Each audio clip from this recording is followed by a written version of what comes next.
Assalamualaikum warahmatullahi wabarakatuh. Selamat siang kepada Bapak Rindika Valeri, selaku dosen pengampu mata kuliah evaluasi pembelajaran, dan teman-teman sekalian. Perkenalkan, saya Lisa Rizky Rahmawati, dan rekan saya Larasati Ayuning Tias, M. Nur Sangaji, dan Rahmalia Listia Bunga. Kami dari kelompok 3 akan menjelaskan tentang penilaian hasil belajar. Dalam penilaian hasil belajar, ada 5 materi yang akan kita bahas. Yang pertama, pengertian penilaian. Yang kedua, penilaian autentik. Yang ketiga, penilaian kognitif, afektif, dan psikomotorik. Yang keempat, penilaian diri sendiri. Dan yang kelima, penilaian portofolio. Masuk ke materi yang pertama, ada pengertian penilaian. Penilaian atau assessment adalah penerapan berbagai cara dan penggunaan berbagai alat penilaian untuk memperoleh informasi tentang sejauh mana hasil belajar peserta didik atau ketercapaian kompetensi, rangkaian kemampuan peserta didik. Jadi, dalam penilaian dapat menjawab pertanyaan tentang sebaik apa hasil atau prestasi belajar seorang peserta didik. Nah, hasil ini dapat berupa nilai kuantitatif maupun kualitatif. Penilaian merupakan bagian yang terpenting dalam pembelajaran. Dengan melakukan penilaian, pendidik sebagai pengelola kegiatan pembelajaran dapat mengetahui kemampuan yang dimiliki peserta didik, ketepatan metode mengajar yang digunakan, dan keberhasilan peserta didik dalam meraih kompetensi yang telah ditetapkan. Lanjut ke materi yang kedua, ada penilaian autentik. Menurut Pusat Kurikulum tahun 2009, penilaian autentik adalah suatu proses pengumpulan, pelaporan, dan penggunaan informasi tentang hasil belajar siswa dengan menetapkan prinsip penilaian, pelaksanaan, bukti autentik akurat, dan konsisten setiap akuntabilitas publik.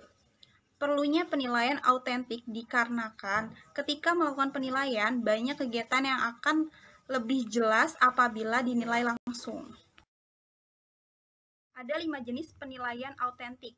Yang pertama, penilaian proyek, yaitu kegiatan penilaian terhadap tugas yang harus diselesaikan oleh peserta didik menurut waktu tertentu.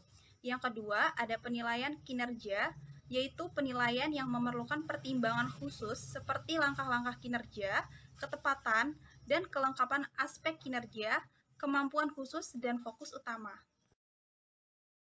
Yang ketiga ada penilaian portofolio, merupakan penilaian berkelanjutan yang didasarkan pada kumpulan informasi yang menunjukkan perkembangan kemampuan peserta didik dalam satu periode tertentu.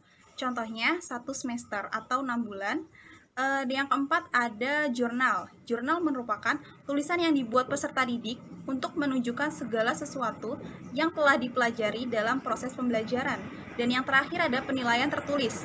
Penilaian tertulis merupakan tes di mana soal dan jawaban yang diberikan kepada peserta didik dalam bentuk tulisan. Contohnya ujian. Nama saya Larasati Ayuning Tias. Di sini saya ingin menjelaskan tentang penilaian kognitif, afektif, dan psikomotorik. Yang pertama ada penilaian kognitif. Penilaian kognitif adalah suatu kegiatan menilai kemampuan peserta didik yang berhubungan dengan pengetahuan terhadap apa yang telah dipelajari oleh peserta didik. Pengetahuan ini mencakup kecerdasan bahasa dan kecerdasan logika seperti matematika. Komponen penilaiannya meliputi yang pertama ada mengingat, kedua memahami, ketiga mengaplikasikan, keempat menganalisis, kelima mengevaluasi, dan yang terakhir mencipta.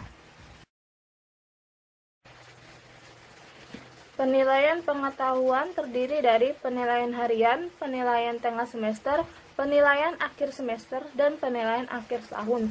Sedangkan dalam penilaian raport sendiri menggunakan penilaian kuantitatif dari 0 sampai dengan 100 dengan ketentuan yang pertama 86 sampai 100 yaitu sangat baik yang artinya sangat kompeten. Nomor 2 ada 71 sampai 85 yaitu baik yang artinya kompeten. Yang ketiga ada 56 sampai 70 yaitu cukup yang artinya cukup kompeten. Dan yang terakhir yaitu kurang dari 55 artinya kurang dan tidak kompeten. Menghitung nilai rapor dalam poin pengetahuan, yang pertama kita harus menetapkan pembobotan.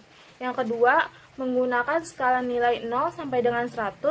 Yang ketiga, penetapan bobot nilai ini ditetapkan oleh satuan pendidikan dengan mempertimbangkan karakteristik sekolah dan peserta didik. Yang terakhir, penilaian harian disarankan untuk diberikan bobot lebih besar dari nilai PTS dan PAS. Selanjutnya, kita akan membahas tentang penilaian afektif. Penilaian afektif adalah penilaian yang menilai sikap, perilaku, yang melibatkan perasaan dan emosi seseorang terhadap suatu keadaan. Komponen penilaiannya meliputi yang pertama ada menerima, kedua ada merespon, ketiga ada menilai, keempat mengorganisasi, dan yang terakhir karakterisasi. Penilaian sikap diperoleh melalui yang pertama ada penilaian observasi, yang kedua ada penilaian diri sendiri, ketiga ada penilaian antar teman, dan yang terakhir ada penilaian jurnal catatan guru. Penilaian sikap spiritual dan sosial sendiri menggunakan nilai kuantitatif seperti pertama ada SB sangat baik dengan nilai 80 sampai dengan 100. Yang kedua ada B yang artinya baik yaitu dengan poin 70 sampai 79. Yang ketiga ada C artinya cukup yaitu dengan poin 60 sampai dengan 69. Sedangkan yang terakhir ada K yang artinya kurang dengan nilai kurang dari 60. Untuk penghitungan nilai sikap sendiri, yang pertama kita harus menetapkan pembobotan, yang kedua pembobotan ditetapkan oleh satuan pendidikan, yang ketiga nilai observasi disarankan diberikan bobot lebih besar dari penilaian diri sendiri. Selanjutnya yang ketiga ada penilaian psikomotorik. Menurut Bloom, tahun 1979 berpendapat bahwa ranah psikomotor berhubungan dengan hasil belajar yang pencapaiannya melalui keterampilan manipulasi yang melibatkan otot dan kekuatan fisik. Penilaian psikomotorik ini dilakukan oleh pendidik melalui pengamatan terhadap perkembangan psikomotorik peserta didik. Mata pelajaran yang berkaitan dengan psikomotor adalah mata pelajaran yang lebih berorientasi pada gerakan dan menekan pada reaksi-reaksi fisik dan keterampilan tangan. Pertama, penilaian keterampilan diperoleh melalui penilaian, yaitu nilai praktek, nilai portofolio, dan nilai proyek. Yang kedua, ketentuan nilai menggunakan penilaian kuantitatif seperti penilaian kognitif. Yang ketiga, perhitungan nilai keterampilan, yaitu dengan menetapkan pembobotan menggunakan skala nilai 0 sampai dengan 100, penetapan bobot nilai ditetapkan oleh satuan pendidikan, dan yang terakhir, nilai praktek disarankan lebih besar dari nilai portofolio dan nilai proyek. D. Penilaian diri sendiri. Penilaian diri sendiri merupakan suatu metode penelitian yang memberikan kesempatan kepada siswa untuk mengambil tanggung jawab terhadap belajar mereka sendiri. Menurut AAIA, Association of Achievement and Improvement Health Assessment 2001, penilaian diri merupakan semua aktivitas yang dilakukan di dalam maupun di luar lingkungan kelas yang memungkinkan siswa untuk merefleksikan apa yang sudah diajarkan oleh guru. E. Penilaian portofolio. 1. Pengertian. Penilaian berbasis portofolio merupakan pendekatan baru yang sering diperkenalkan oleh para ahli pendidikan. Penilaian ini pada dasarnya adalah penilaian karya individu untuk semua mata pelajaran tertentu. Portofolio peserta didik biasanya memuat A. Hasil ulangan harian, B. Tugas-tugas terstruktur, C. Catatan perilaku harian para siswa, D. Laporan kegiatan siswa di luar lingkungan sekolah. Tujuan penilaian portofolio. Tujuan penilaian ini adalah untuk memberikan informasi kepada orang tua tentang perkembangan siswa secara lengkap dengan dukungan data dan dokumen yang akurat. 3. Fungsi penilaian berbasis portofolio. A. Sebagai sumber informasi bagi guru dan orang tua untuk mengetahui perkembangan siswa. B. Sebagai alat pembelajaran. C. Sebagai alat penilaian autentik. D. sebagai sumber informasi bagi peserta didik untuk melakukan penilaian diri sendiri. Prinsip penilaian berbasis portofolio. A. Mutual truth, artinya jangan ada saling curiga antara guru dengan siswa. Yang B. Confidentiality, artinya guru harus menjaga kerahasiaan semua hasil pekerjaan siswa. Yang C. Joint ownership, artinya semua hasil pekerjaan siswa dan dokumen yang ada harus menjadi milik bersama antara guru dan siswa. Yang D. Satisfaction, artinya semua dokumen dalam rangka pencapaian harus dapat memuaskan semua pihak yang merupakan hasil bukti terbaik. Yang E. Relevance, artinya dokumen yang ada harus sesuai dengan segala standar dan indikator yang diharapkan.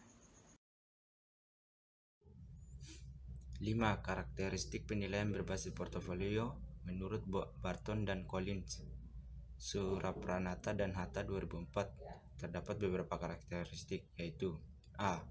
Multisumber, B. Autentik, C. Dinamis, D. Eksplisit, E. Integrasi, F. Kepemilikan, dan G. Beragam tujuan. 6. Kelebihan dan kekurangan penilaian berbasis portofolio. Kelebihannya, poin A. Adanya keterlibatan orang tua. Poin B. Penilaian ini memungkinkan siswa melakukan penilaian diri sendiri. Poin C. Dapat melihat pertumbuhan dan perkembangan kemampuan siswa. Poin D. Membantu guru melakukan penilaian yang adil. Kekurangannya, poin A. Membutuhkan waktu yang lama. Poin B. Penilaian ini memiliki reliabilitas yang rendah. Poin C. Guru berorientasi pada hasil akhir. Poin D. Belum tersedianya kriteria penilaian yang baku. 7. Jenis-jenis berbasis portofolio. Poin A. Portofolio proses. Poin B. Portofolio produk. 8. Tahap-tahap penilaian berbasis portofolio. Poin A. Menentukan tujuan dan fokus portofolio. Poin B. Menentukan isi portofolio. Poin C. Mengembangkan kriteria penilaian. Poin D. Menyusun format penilaian. Poin E. Mengidentifikasi perorganisasian portofolio. Poin F. Menggunakan portofolio dalam praktik. Poin G. Menilai pelaksanaan portofolio. Poin H. Menilai portofolio secara 9. Bahan-bahan penilaian berbasis portofolio. A. Penghargaan yang diperoleh siswa. B. Hasil pekerjaan siswa atau tugas. C. Catatan atau laporan dari orang tua siswa. D. Catatan pribadi siswa. E. Bahan-bahan lain yang relevan. F. Alat-alat audio, visual, video atau disket. 10. Manfaat portofolio. Manfaat portofolio menurut Berenson dan Carter pada tahun 1995, yaitu A. Menggambarkan kemajuan siswa dalam kurun waktu tertentu. B. Mengetahui bagian-bagian yang perlu diperbaiki.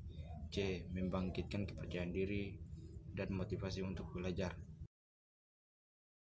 Ya, mungkin itu saja video pembahasan materi kami. Kurang dan lebihnya mohon maaf.